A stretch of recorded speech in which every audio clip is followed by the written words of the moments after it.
welcome to A Ruined Chapel by Moonlight. I'm your host, Bertold Gambrel, and today we're reviewing Dracula by Bram Stoker. Dracula is about... Oh, who am I kidding? You all know what Dracula is about. Even if you haven't actually read it, you know the deal. Vampire comes to England. Mysterious things start happening to a couple of young women. One of them dies and rises from the grave. Then her friend starts to have similar strange experiences.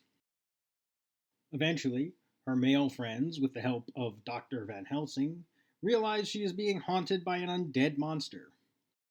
That's the story. I knew it long before I read the book, mostly because I'd seen the 1931 movie. One thing I didn't know was that the book was told as a series of letters among the characters. That was an interesting idea and made the whole thing feel very immediate. Also, the movie minimizes the coolest scene in the book, the arrival of Dracula's boat in England. Now comes the part where I'm probably going to get into trouble. I don't love the book. It is, in my opinion, just okay. Part of this is not really anything intrinsic to the book. Dracula is iconic, and as such, most of the elements of it that must have seemed amazing at the time have now become cliches. Alas, there is just no way to read Dracula with the perspective of an 1890s Victorian reader. But there are some books from the 1890s that still feel to me as fresh as if they were written yesterday. You know the book I mean, so I won't rehash it again. Dracula, I'm afraid, doesn't feel that way to me. It feels dated. That's not to say it's bad, because it isn't at all. It's fine. More than fine, I suppose. It has become iconic for some reason. What is that reason? I'm privileged to know many talented writers and artists. One of the things we often talk about is whether art needs to have a meaning or not. The reason for this question is raised not so much by art but by the field of art criticism, which follows all art, but is never as substantial as art itself, like a mere shadow on a wall. Is a work of fiction just a pure fragment of imagination? Or are there lessons about the real world that we can take away from fiction? On the most obvious level, Dracula is about a vampire who comes to England. However, in the century plus since its publication, critics have written all sorts of analyses of the meaning of Dracula. Dracula is invasion literature.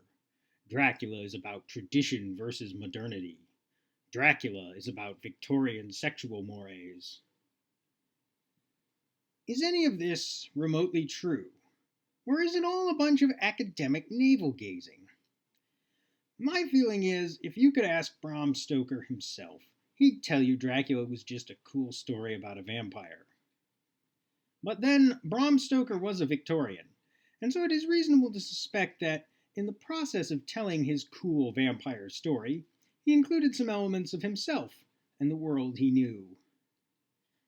As an example, it is interesting to know that Stoker modeled the character of Dracula after Henry Irving, the most famous actor of the period. Stoker was Irving's business manager, and it seems he both adored and feared the man. Indeed, he wanted Irving to play the part of Dracula on the stage, but Irving refused, perhaps believing that playing modern characters like Dracula and Sherlock Holmes, BTW, was beneath him. This is an interesting tidbit, and maybe it tells us something about Victorian society. Maybe the vampire legend's enduring popularity can tell us other things about society. Then again, maybe not. Maybe it is just a cool vampire story after all. Either way, though, don't you want to stick around to find out? As I did with the Headless Horseman legend last October, each weekend this month I'm going to take a look at some of the stories related to Dracula and see if there's anything interesting to be discovered.